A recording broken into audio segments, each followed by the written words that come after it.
everyone, welcome back to Arrow Discussions. I'm Captain Logan. I think this is welcome to Arrow Discussions. What do you mean? I don't know. I feel like it's a new season. We're not coming back. This is. Well, I said welcome back because we're back from hiatus. Don't call it a comeback. We've been here all along. Well, yeah, but you're talking about random movies. That's Say true. you're Eric. I'm Eric. This is Eric. So anyway, hi everybody. That it hasn't. This is Eric. I'm Eric. What's that? This is Eric. I'm Eric. Hi to everybody that maybe hasn't heard from us since the last episode of Arrow. We've been doing a series over the summer called Netflix Roulette, where we've been talking about random movies on Netflix, and now we're back to Arrow, and we'll be doing this for the duration of the season. And it's time to discuss. I hated Netflix Roulette. There was like, God, I can't wait for Arrow to get back. I'm so tired of them talking about nothing. Well, I'm sure there were folks that just didn't really care. I want them to comment. I want them to let me know if they hated Netflix Roulette, but not necessarily us because they like the Arrow discussions. Okay. Well, anyway, the first episode of season 2, City of Heroes. We're going to go into our general overview, and then we've got several categories of things we'll discuss a little bit later. Eric, just overall, how did you feel this measured up, both compared to the last episode of last season, and also the way the show started in the first place? I thought it was really ballsy to have an entire episode where everyone just plays the MMO City of Heroes. I did not see that coming. No, I thought this was a good opener. I didn't think it was as good as the last episode, but I thought it was solid. They didn't do anything that made me go, oh, wow, they really took that in a completely different direction. But at the same time, I kind of didn't know where they were going at all, so I don't really know. It didn't do anything where I was really surprised by what they did. They didn't do anything that, like, I was like, well, obviously they're doing that. I thought it was solid. I thought it was a good first episode for the season. I will say that right out the gate they did something I didn't expect, and that was taking Ollie back to the island. I'll give you that, but I kind of felt like, you know how like when you have like a really big argument and you just like need to get away and like you just lock yourself in a room? I felt like he did that on an island. Like he's like, I feel really bad about myself. I'm just gonna lock myself on this island. So you thought it was kind of silly? A little bit. I thought it was kind of weird that he went all the way to that island just to kind of be like, hey, you should come back. You know what? I should come back. I wish that him going back to the island. Maybe this will come back more. Maybe somebody will bring it up later on the season. I kind of wanted there to be some kind of theme of like, this is where I belong. Like I spent so much time here. This is, and it just kind of seemed like he just went back to the island. Like I kind of wanted that to mean something. Well, I guess 3 minutes in, we're already going to have an argument, because I completely disagree with you. I thought that the whole idea was that he was going to go back to the island and he had no reason to stay in the city. He had no intention of going back. And it didn't feel to me like Diggle and Felicity just showing up and him being like, well, I guess since you're here, I'm going to go back. It was the fact that his company was about to get taken over. Yeah, but he had to have known that was going to happen, right? He left, his mom was in prison. There's no way that company just stays afloat. I guess that's fair, but I think that what he hadn't thought through was that it was going to affect people he cared about. I really felt, and maybe I'm reading too far into this, I really felt like one of the bigger things that convinced him to return was that Felicity was going to get fired.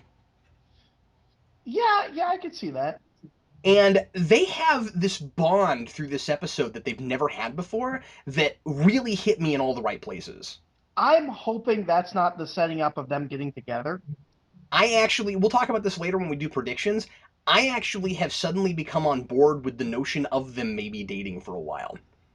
Because I liked them so much together in this episode. They're good together, and she's really...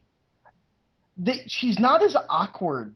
She still kind of stumbles over her own words, but she's really... I think empowered's the wrong word, but she's really kind of come into herself. she's coming to herself. She's bolder, and I feel like there's been a wonderful progression of that for this character. Felicity was somebody that at first I thought was just kind of a female, kind of nerdy Lucius Fox knockoff, and she's turned into very much her own person now. And I feel like the progression of that has been through working with Oliver. Well, it's kind of funny that you say, And so nerdy. it makes sense that she looks up to him so much. Well, it's kind of funny that you say, nerdy Lucius Fox knockoff, because I think with this episode, she totally became his Q. Yeah, absolutely she did. Um, but we'll kind of get to that. I've got notes. You hear that? That's the sound of actual paper notes because I wasn't allowed access to my computer while I was watching. But back to what you were saying about the island. I also feel like the maybe it wasn't as hammered home as you might have liked it to be, but I kind of feel like the idea of him feeling like the island is his home was sort of there. Or maybe not so much that it's his home, but that he's come into this philosophy now where he can't bring himself to kill people anymore. Um, And if he's on the island, he would be forced to do that, perhaps, to survive in a way that he can't bring himself to be that way in the city. And so then when they get into the place where his sister's in trouble and he's got to go save her, he kind of has this he kind of looks at Diggle and Felicity and sort of has this attitude of, "See, I told you, now I have to kill people. How dare you put me in a position where I have to do that?" And then he finds a place in himself where he figures out a way not to have to do that, which is nice. But I'm just saying that I think that his initial thought is, at least if I have to kill people on the island, I'm justified. well, I didn't get that there were people on the island. He would have to kill animals. Yeah, well, and there weren't, but I guess I'm just saying because he has that line where he says, on the island I had to kill to it was kill or be killed. I have to do that to survive. They also have the flashback where they thought they were alone and people suddenly showed up. So I'm just saying that I think in his mind, if people did show back up at the island and he had to kill to survive, that was the place where he was justified in living that lifestyle. Whereas he was on a fool's errand, as he calls it, in the city, going down this list and killing people ultimately kind of unnecessarily. And he's come to a place where he realizes that that was both ethically wrong and he was kind of played. Well, it's kind of funny because I was watching this with one of my friends today who's never seen the show. So like as we were watching it today, he'd ask a question, I'd fill him in, and when he gets to that point where he talks about not killing, and then it cuts back to the island with Slade, and he goes, so is the whole thing gonna be that like Ollie gets to the point where he's not killing, and at the same time we're gonna watch Slade develop to being like a cold, ruthless killer? And I was like, I don't know. I never thought of them as parallel characters, but I could see that. Yeah, that's interesting. Also, Slade sort of already is that way. Well, yeah, but he's kind of a good guy, kind of. Yeah, that's true. He's not. He's not. I'm really hoping that throughout this series, Slade develops an intense hatred of teenagers. But if that happens, then he'll just show up to Starling City later and immediately try to kill Thea. I'm okay with that. I've got my worst moment. So Oh, goodness. Wow, okay. So you got Thea issues. Okay, I we'll I get there. I got Thea issues. I have a Thea complex. Well, did you I guess just overall before we jump into best moment and worst moment, just like um the overall direction they're going with it clearly with the season of finally taking him from vigilante to superhero, is that working for you? Does it feel forced? I thought it was surprisingly natural. I thought it was really natural, and I think it really works with how they did the first season and makes it feel seamless that the first season wasn't him being a superhero. The first Which season makes was him being a vigilante. and that makes the whole calling him a hood thing and he doesn't get to be called Green Arrow yet make a little more I'm gonna sense. kill It's still myself if I'm gonna kill myself if he's not called Green Arrow. I'm gonna do it live next episode. I'm just gonna stab myself, and you're gonna hear me. I might buy a webcam for this so you are can you gonna see it. are you gonna stab yourself with a Green Arrow? I don't know if I have the money to get a Green Arrow. Maybe. Now, what are the odds I think he's gonna be that called they Arrow. get to I'm betting he's what? called Arrow, and I'm gonna be so angry. Well, it wouldn't hurt my feelings so much if they just made him called Arrow, because at least it's better than the Hood guy. But It I'm would with hurt my you. feelings if they waited a whole season to give him another name and not call him Green Arrow. Yeah, and also it would really hurt that shot composition because the ends of his arrows are green. I mean, like they do this great, ending shot where it's like, what do you want to call what do you want to be called? Mm-hmm. And then it shows you not an arrow but a green one. That it would be really sad if they did all that build up and then, but then also when they do call him Green Arrow, and I say win because I really think they will. I hope they will. But anyway, if they do, the name of the show is weird Mm-hmm. after that. But I don't know. We'll see. I mean, I guess they got away with it in Smallville, where they spent 4 out of 10 seasons mostly in Metropolis. But but this is like it's not like episode 1, season 2 of Smallville. He went to Metropolis. Or suddenly starts calling himself Superman, but it's still called Smallville. Yeah. No, that's true. Yeah. Well, why don't we just go ahead and jump into our categories then? What was your best moment? Um, I don't have like a specific best. This I really liked the back and forth between Ollie and Summer Glau. I thought they had really good like negative chemistry or whatever that would be called. Um, I have an issue with that scene that I have written down, but the actual performances I thought was really good in that scene. What was your issue with it? Um, I know this is kind of dumb because everything does this wrong, but this is kind of playing on that once I have 51% of the stock, I will rule the company. And that's not how that works. You have to have a two-thirds majority. You can't just have 51% or 55% in this case. That wouldn't just immediately make her in control of that company. You have to have a two-thirds majority. So you actually have to have 75% of the stock, not 55. So you're saying that the situation they were in, they would already have to be forced in a partnership like they are by the end. Exactly. Okay. I gotta tell you, and I know some people are probably gonna harp on me or get annoyed at me for saying this because I love Summer Glau. I'm not 100% sold on her yet. I really like her because it's the first time I've ever seen her play a normal person, and that was weird. Yeah, no, that's a good point. Yeah, because I mean, like between being a robot and being She has River, like normal emotions and like reacts to people, and it's really weird. yeah, I don't know. She has that. I'm really buying her as being like a really stuck up rich person. And being really calculating, conniving and stuff. But I guess what was weird about it was that like I felt like the episode kept interpreting the way she is portraying that role weird. Like when they show those pictures and they say she always looks angry, I'm like, no, she looks creepily happy. She doesn't look angry. She looks like she knows something you don't, and you might get electrocuted when you sit down in a chair. Like I liked how she played it. I just felt like she had a cooler idea about what to do with it than the script did, but the script stayed the same. I guess is what I'm saying. Well, it's funny because when Ollie sits down with her, doesn't he say something about her looking happy and he's like does stealing other people's things make you happy? She goes, no, winning does. Yeah, and it was like I'm so surprised to see the smile on your face. I'm like, there's not much of a difference between that picture and what she's doing right now. But anyway, that's very minor. I am going to assume because it's Summer Glau and I like her so much that as this goes on, that's going to get really fun. And she is a very different character from anybody we've had so far as an antagonist for him, and so I think it'll work. Well, and I'm hoping. God, this list is just confusing me because she's a comic reference, but I'm not sure if I'm allowed to say that till we get to comic references. No, that's okay. You can because I don't know what is she? Do you remember the beginning of JT Krull's run with that character called the Queen? Oh, is that who she That's who is? she is.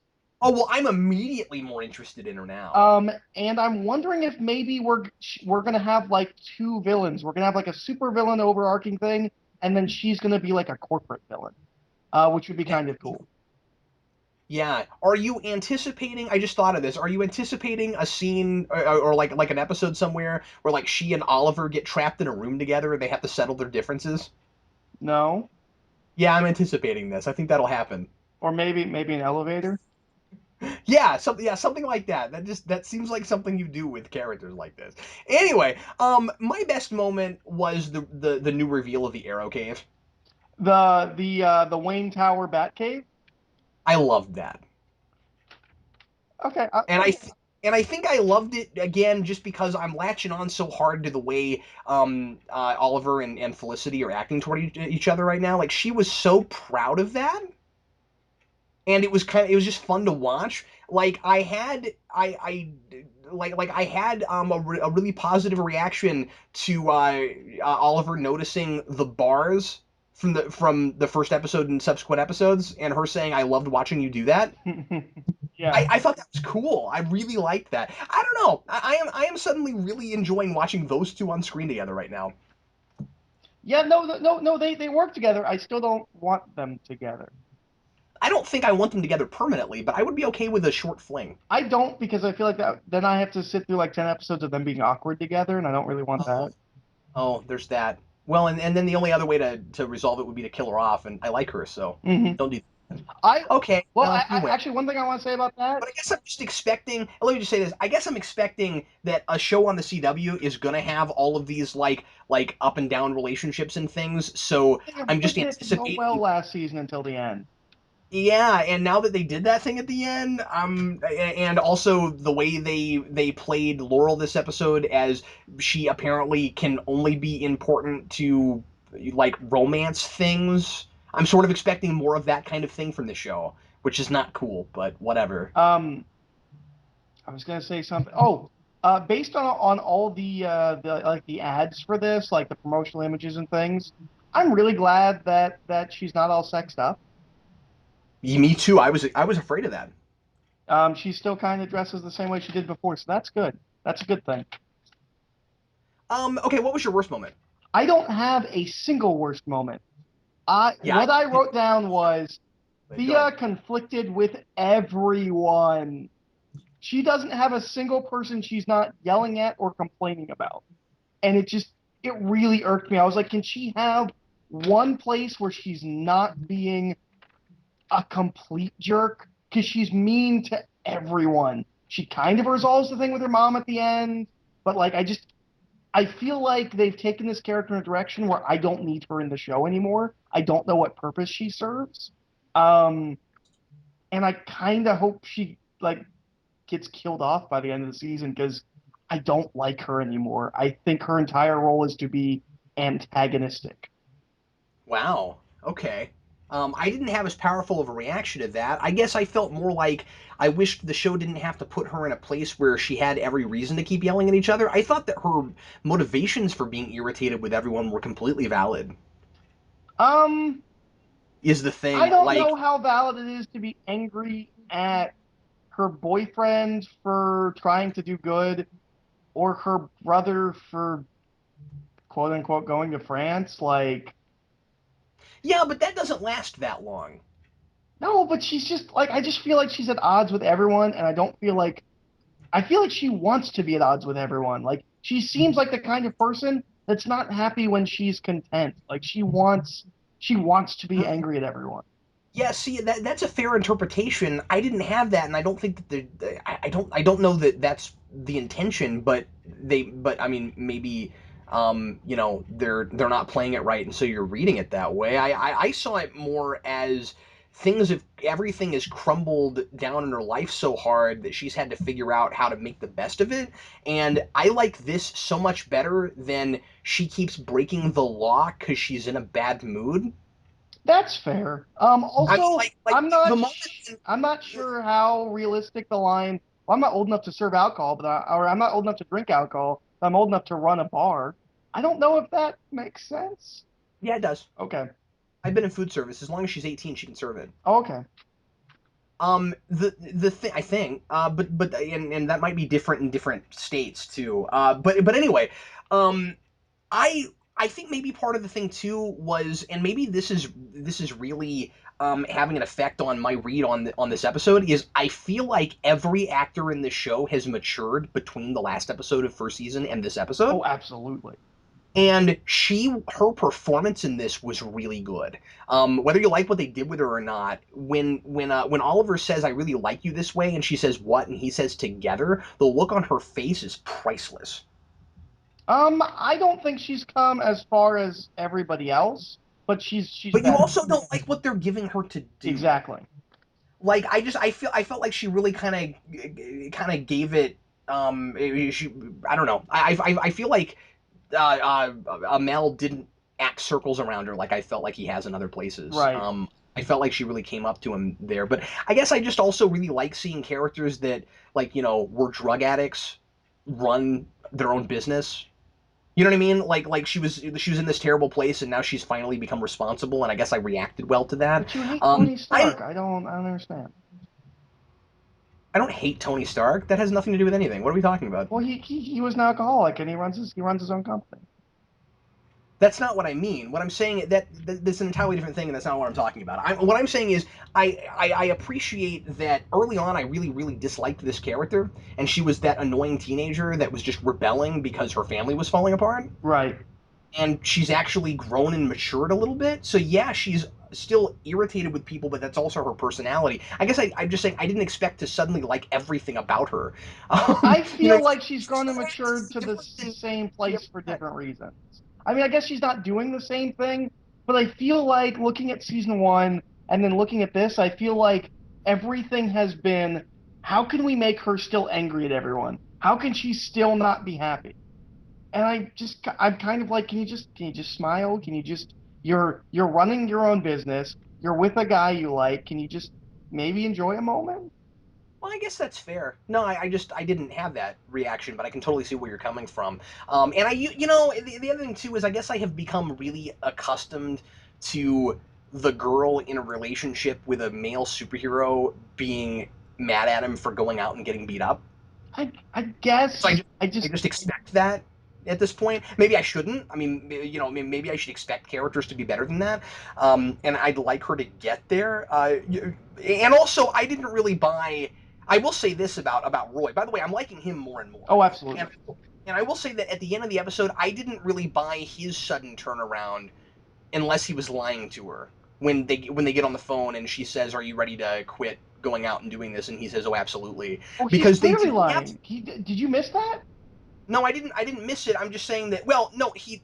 It looked to me like what happened was suddenly, while he was on the phone, he got in the middle of something he hadn't anticipated.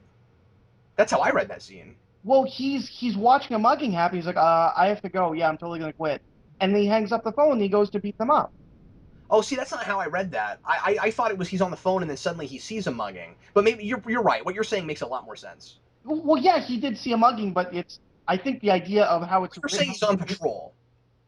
I think the idea of how it's written is that it's to let you, the audience, know he's not quitting. He's just saying he is. Yeah, okay. Well, it's also well then I'll give you this about her. She's naive if she buys it because they didn't have a pact or an I don't agreement. understand what her beef is because she just seems angry. She doesn't seem concerned. She doesn't seem like, oh, I don't like you getting hurt. She's just like, I don't want you doing this anymore. But they established that she doesn't that she's afraid of him getting hurt episodes ago. I guess so. This is an ongoing thing. I feel like Yeah. if you watched this in succession, you wouldn't feel so strongly Well, about it. the first season went back up or is up on Netflix, so I do intend to rewatch the Oh whole thing. yeah, me too. I'm just saying that like I remembered that, and I feel like that's a progression. Okay. All right. Maybe. We'll see. I didn't have a specific worst moment either. The thread that irritated me, and this isn't a huge deal, but it being the first episode of the new season, trying to catch us up to speed, I felt like there was a lot of forced exposition and dialogue. Um. Yeah, but I didn't think That anything really irritated. bugged me. There were several places where some random character would start explaining some other random character to some other random character stuff that happened in the interim that they clearly both should know about, but it's for the audience's benefit. I just don't like that kind of thing. They could have handled that in a more sophisticated way. It's okay at the beginning when Felicity and Diggle are talking to Oliver, because they're telling him about things that he doesn't know, so that's fine. But there's some places later on where there's random people that do that. That was the thing in the episode that really I didn't really care for. Now let's get into what's the big idea, big themes and messages that you noticed. What did you write down, Eric? My big one was moving forward in evolution. This entire episode seems to be about everyone. It's kind of a transitional thing. Everyone is kind of figuring out where they're going and what they're doing and moving towards that. Specifically with Ollie, it's all about kind of redefining who he is and what he does and why. Um, and at the same time, taking the reins of his company and kind of building himself up there.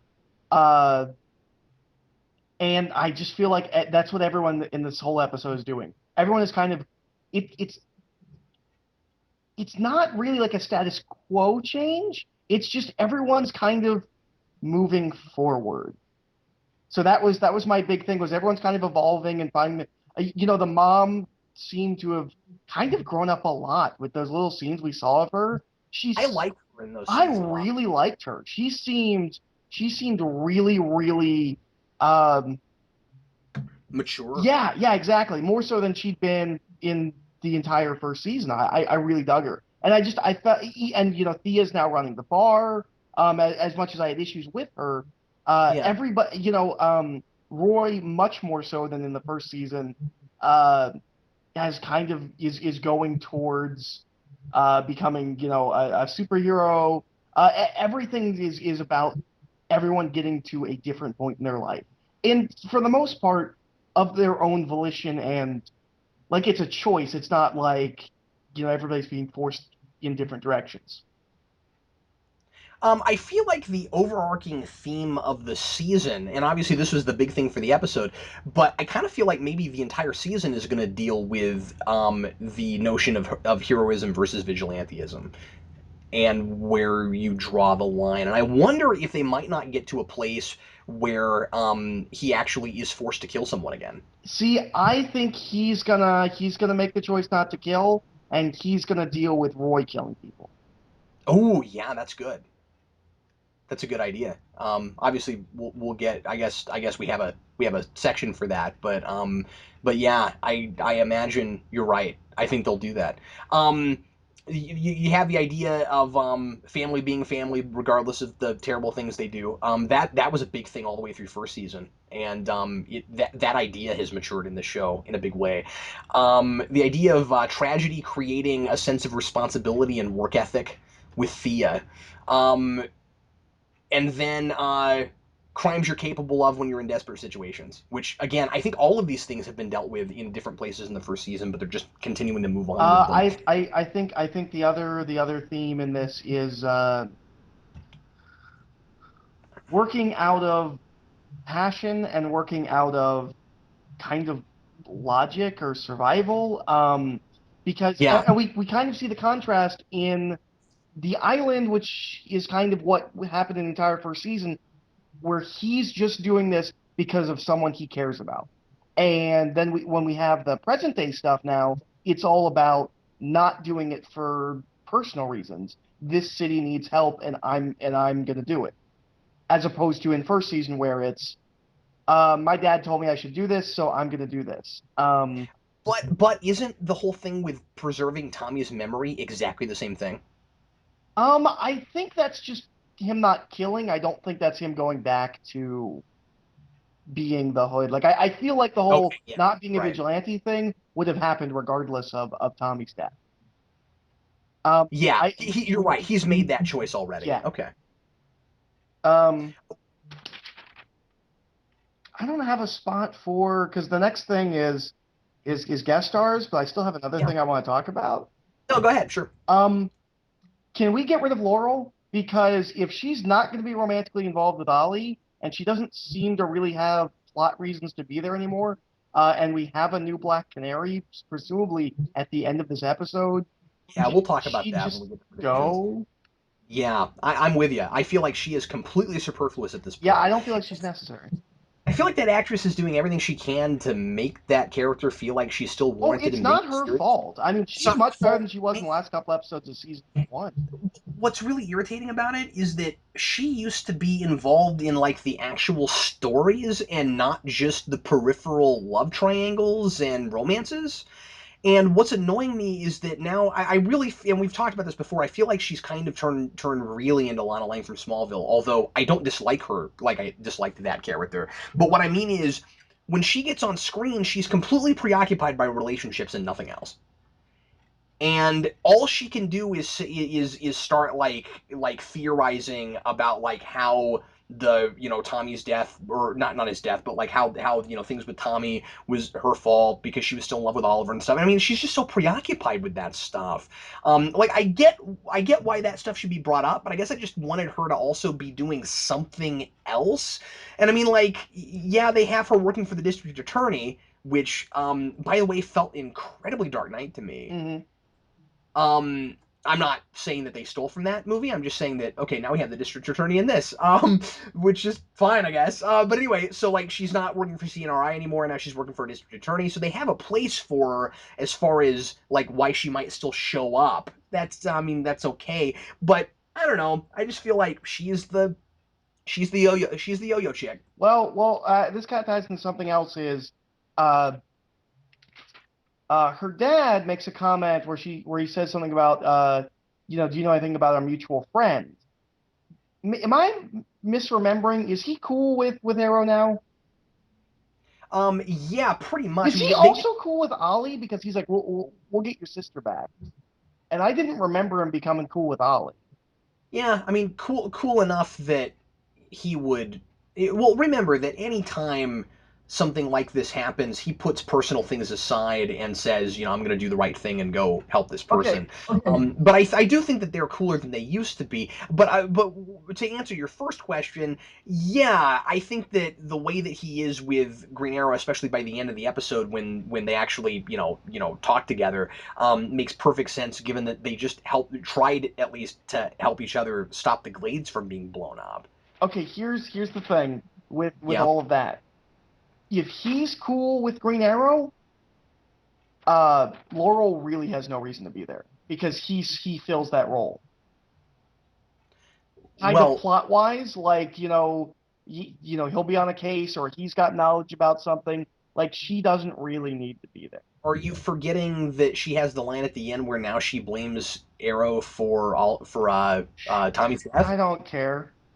No, I don't either. But I'm just saying that no, I don't like that. I'm just saying that I think that they're trying to make her what her father was last season. I I I I don't want it. That's I don't think it serves any I don't want it either.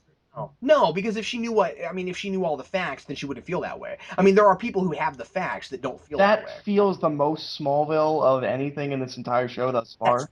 that's what I'm saying. Yeah, is that it's really forced and it doesn't come from a place. And I got to a point last season where I felt like this character was better than that. And I don't understand why they couldn't have just moved her towards being Black Canary because the actress is like, oh well, they're taking her a different way. Why? Why aren't they Yeah. moving her towards that direction? Yeah. Well, again, we'll talk about that in a second because I have some things about the Black Canary thing that I want to talk about when we get to predictions. The big guest star in this, obviously, is Summer Glau. We've talked about her already. Everybody knows who Summer Glau is. Firefly and Terminator. Have you seen Summer Glau in other things? I think I saw a trailer for a ballerina movie that she's in. Oh, okay, great, cool. Well, so you have better credentials than me. You saw a trailer that I didn't see. There are some minor character actors here and there that we won't talk about. Right now. There's one guy that was in Smallville as a Kryptonian, and there's an African American guy that's been in a few episodes as a cop in this that was in that, and in a couple other things I've seen. But other than that, nobody major that I noticed. Did you have a favorite line, Eric?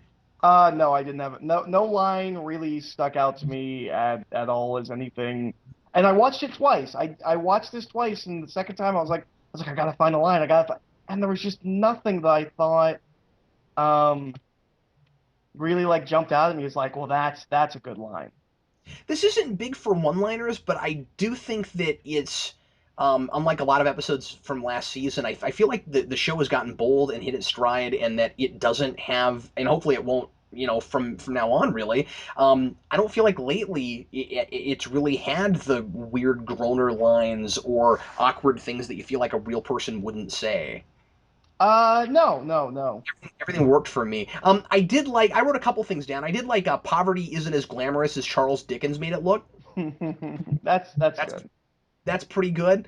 Um, yeah, so I don't know. Nothing else major that I noticed. Did you write down any comic book references Uh, oh man, I meant to write down. There is one. It's besides Summer Glau's character, which I totally missed? I think that was actually the comic reference I was gonna write down. I feel like there was something else. I should have taken better notes. I took all these other notes. Um, I thought there was something. Well, I guess Black Canary showing up at the end is a comic book reference. Right, sure. Um, I feel like there's something else that I'm missing, but I still have more things to say. I don't like this format. Well, that was what the general overview was for. I know, but I felt like you were like a now best moment, and I was like, oh wait, but I have all these notes. Well, you should have told me you had more things to I say. have more things to say. Okay, that's cool. What else did you want to I say, have Eric? two more things. Go ahead. One of them's a small fanboy nitpick. I don't like that Ollie's using a compound bow. Okay. I don't. Okay. I'm just saying, Ollie uses a longbow, and he used it all first season. I was so happy, and now he's got a compound. But you're the guy that was like, I don't care that Green Arrow started using crossbows after 2 episodes in Smallville. So the other thing is about the island. Um, really, the new plot is there are more army people on the island. I was kind of let down by that. They're like, there's other people here. I'm like, what are these other? Oh, they're more army guys. Okay. Well, we don't know whose army they're from. I don't feel like we have any information at We all. don't, but that was where we were last season. Was there was all these armor guys and we didn't know what was going on with them. Oh, you're right. Okay. So Well, I thought that's all the notes I have. Um, that's cool. I haven't used this format before. You're like this is like your fifth episode doing. Oh no, that's okay. It's not a big deal. It's just like no. Usually the general overview is the bulk of the show, and the rest of it's like 10, 15, 20 minutes. But like there was a big pause, and I moved on because I thought we were done with that. I didn't know you had more things to say. So Yeah. it's not a problem. Anyway, this isn't a comic book reference, but I didn't mention it earlier. What did you think of the fact that the Deathstroke mask was still in exactly the same place, and weather has not affected it in any way? Isn't it a little bit more torn on the bottom? I feel like it was a little bit more torn on the bottom. I thought in season one it was like just the mask, and now it's a Maybe little. so, but boy, that is rooted in there, isn't it? Like, They don't want us to forget. but that was kind of fun that was there because it made me wonder even more, how it got there. Yeah, yeah. I'm hoping. See, the thing about that is, I feel like we're gonna keep coming back to that, and we're not gonna get it till like season 5. It'll be fourth season, and we go back to the how did it get there? What happened? And it'll be like Deathstroke's already missing an eye, but we still haven't seen the mask and how it got there. Okay, let's go ahead and go to predictions then. I wrote down that I think Felicity and Oliver are probably going to date. I know you don't want that, but I think it's I inevitable. I want think her that. to be with Diggle. Well, I still like that better myself. I just was impressed with the episode for making me like them better. Anyway, I think, and this might be a leap, if they're doing Flash later on, because we know they're doing that, if they're doing that with actual superpowers, like everybody thinks they're going to, I think we're going to see superpowers before we see Flash. I'm hoping so. I'm hoping. You know what I would love? I would love to see like the Count come back and have because he's got a really like low level just like power. Yeah. It's something that could be done really easily. I'd like to see that. Um, but yeah, I guess there's a number of like lower tier villains that they could or lower tier like powers. It's not something earth shattering. I'm gonna be interested to see how that works and how that plays out.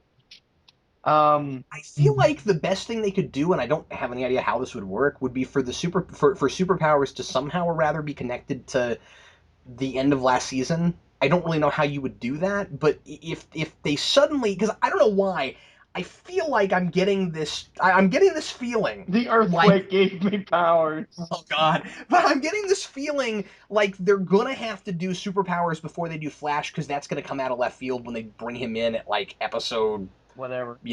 15 or 17 or whatever it Right. is. So I mean, like it would feel a little bit, or it would feel actually incredibly convenient that suddenly there's superpowers in this season, but we didn't have any last season. So I'm just saying, if they're doing that, I'd like to see some reason for it. I'm not sure what exactly they're going to do with that. But anyway, I think we'll get powers before that. And I kind of want to know what the deal was with the pseudo canary sounding thing at the end when we saw Black Canary. I want to know, was that part of the soundtrack? I Or did thought she that make was that? okay. Here's how lame I am.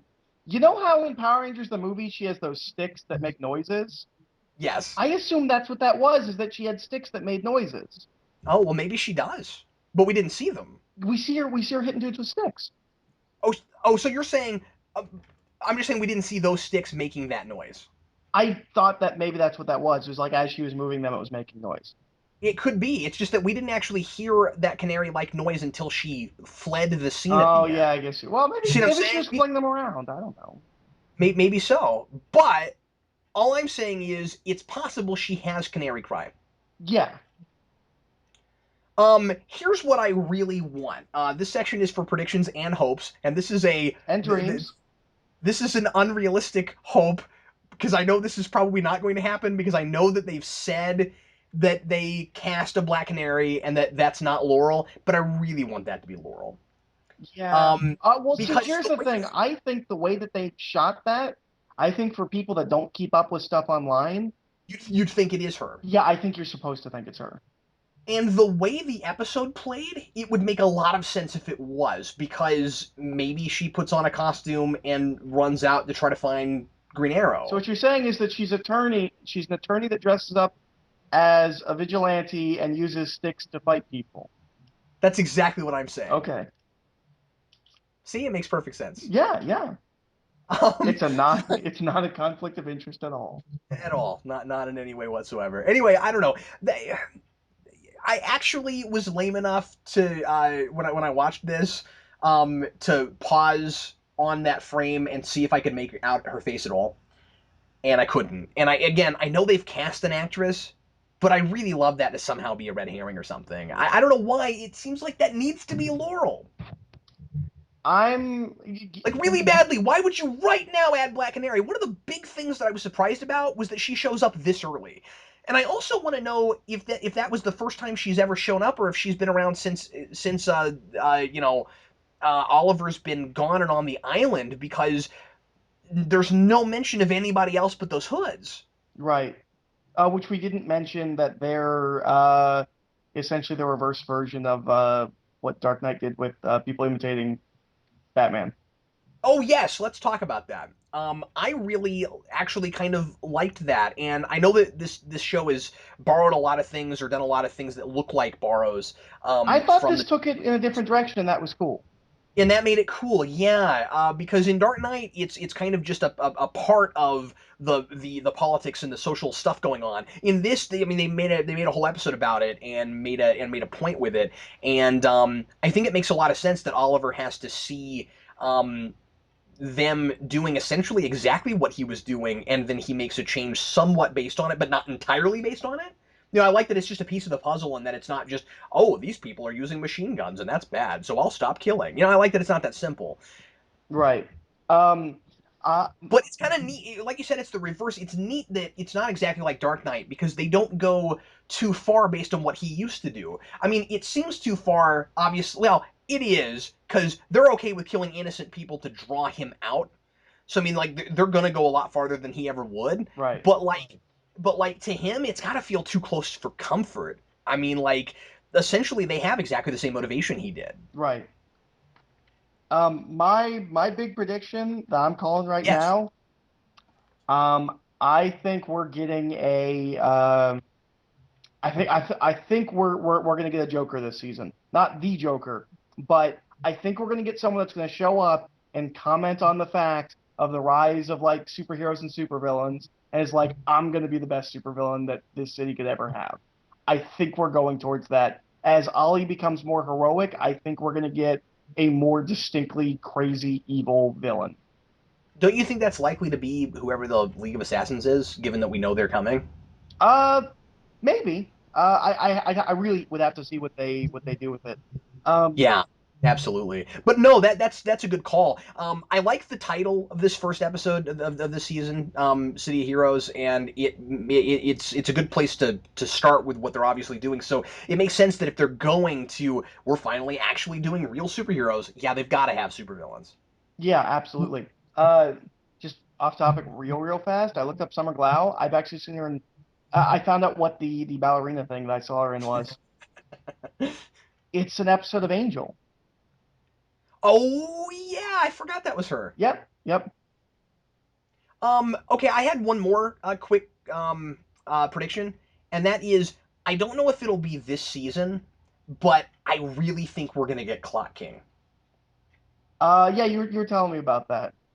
But I haven't said it on recording yet, so I want to talk about this. Okay, so if you didn't listen to us last season, or you didn't happen to catch this episode, I last season decided to start this campaign to try to get the creators of Arrow to put Clock King in the show because he's originally a Green Arrow villain, and now more and more it's looking like they'll probably do it, and I had nothing to do with it at all, and that it was probably always in their head to do it. And the reason I'm saying that is because in the current Jeff Lemire Green Arrow series, they just introduced Diggle as a comic book character, and it's crazy the way they reveal him. They reveal him at the end of an issue, and we haven't seen him past that yet. He just shows up as like, oh, it's Diggle. And if you've not been watching Arrow, that's not a reveal at all. Like it just goes Diggle in big letters, and I'm like, cool. And then I thought, if you've never watched Arrow, that will mean nothing to you.